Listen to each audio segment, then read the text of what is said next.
Hi ದೋಸ್ತರ, ನಮ್ಮ ಊರಾಗ ಇವತ್ತು ಕಡಿವಾರ ಮುಗಿದು ಸುತ್ತು ದೇವ್ರಿಗೆ ಬಾಣ ಕೊಟ್ಟು ನಾ ಇವತ್ತು ಹೊಂಟನು ತೋಟದ ದೇವ್ರಿಗೆ. ಅಲ್ಲೇ ಹೋಗ್ಬೇಕಾದ್ರೆ ಗಾಡಿ ಹೋಗೋದಿಲ್ಲ, ಮಳೆ ಆಗಿ ರೊಜ್ಜಾಗಿತ್ತು.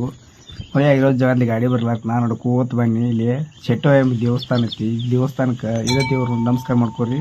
ನಮಸ್ಕಾರ ಮಾಡಿ ಊದಿನ ಕಡೆ ಹೆಚ್ಚಿ ನಾ ಕಾಲು ಬಿದ್ದ ಪ್ರಸಾದ ಮಾಡ್ಕೊಂಡು ಬಂದುಬಿಟ್ರಿ. ಮತ್ತೆ ವಾಪಸ್ಸರ ಊರ ಕಡೆ.